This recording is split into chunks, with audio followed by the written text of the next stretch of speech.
पत्रकार, प्रथमतः मी विनोदला पत्रकार म्हणेन, मग तो साहित्य क्षेत्रात आलेला आहे.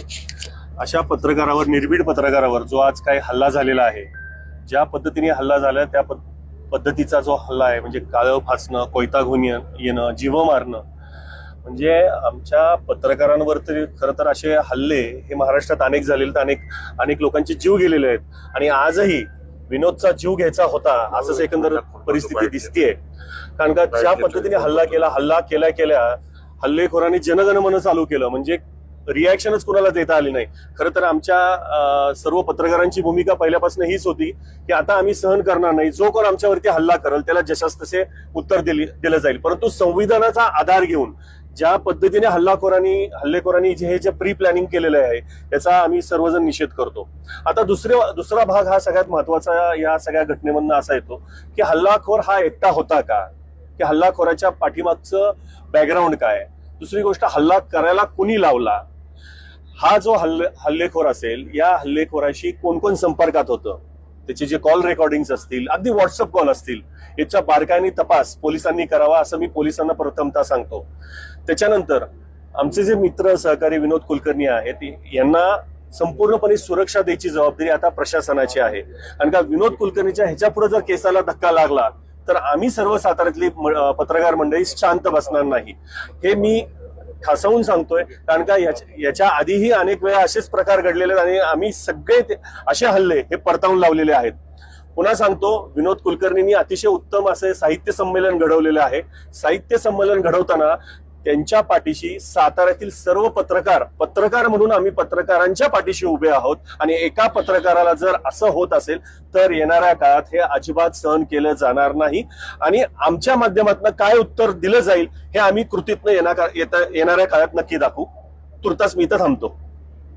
माझे अनेक वर्षापासूनचे अतिशय जीवलग मित्र आणि सातारा पत्रकार संघाचे, साताऱ्यातल्या सर्व पत्रकारांचे मार्गदर्शक आणि या अखिल भारतीय मराठी साहित्य संमेलनाचे कार्याध्यक्ष विनोद कुलकर्णी यांच्यावर आज जो सकाळी हल्ला झाला त्या हल्ल्याच्या विरोधामध्ये हे सगळे साताऱ्यातली शहर पत्रकार संघ असेल, जिल्हा पत्रकार संघ असेल, सगळे पदाधिकारी असतील, हे सगळे जण आज आम्ही इथे एकत्र आलोय. मी सुरुवातीलाच या हल्ल्याचा तीव्र निषेध करतोय. वास्तविक साहित्य संमेलन हे वैचारिक मेजवानी असते. अशा वेळेस साहित्य संमेलनाचं आयोजन करणाऱ्या आमच्या पत्रकार मित्रावर अशा पद्धतीनं बॅड हल्ला होणं हे खूप निषेधार्ह आहे. या घटनेचा मी तीव्र शब्दात निषेध करतो. अशा पद्धतीनं विचारांची लढाई खरं तर विचारांनी लढली पाहिजे. आणि जर तुम्हाला एखादी भूमिका पटत नसेल तर त्या भूमिकेचा वैचारिक दृष्ट्या त्या भूमिकेचा प्रतिवाद करायला पाहिजे. मात्र अशा पद्धतीनं संमेलनाच्या व्यासपीठावर यायचं, संमेलनाच्या ठिकाणी येऊन अशा पद्धतीने हल्ला करणं हे अत्यंत चुकीचं आहे. विनोद कुलकर्णी यांच्या पाठीची सातारची सगळी पत्रकारिता खंबीरपणे उभी आहे. मी मराठी पत्रकार परिषदेच्या वतीनं सुद्धा आणि सातारा जिल्हा पत्रकार संघाच्या वतीनं या घटनेचा निषेध करतो आणि हल्लेखोरांना जास्तीत जास्त शिक्षा होईल अशा पद्धतीची मागणी आम्ही सगळ्यांच्या वतीनं करतो.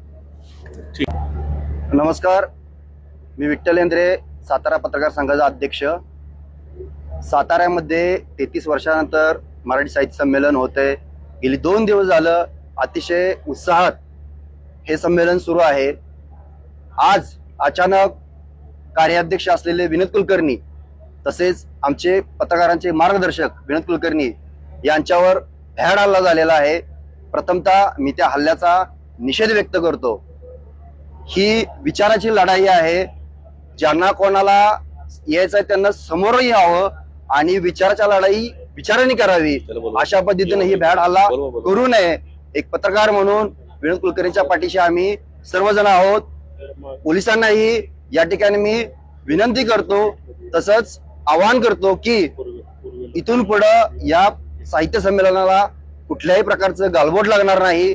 जे काय साहित्य संमेलनाचे पदाधिकारी आहेत त्या सर्वांना सुरक्षा दिली जावी व हे संमेलन पूर्णतः व्यवस्थितरित्या पार पाडावं आणि या घटनेचा संपूर्ण तपास झाला पाहिजे अशी मी सातारा पत्रकार संघाचा अध्यक्ष म्हणून सातारा पत्रकार संघटनेच्या वतीनं तमाम पत्रकारांच्या वतीनं मागणी करतो. धन्यवाद.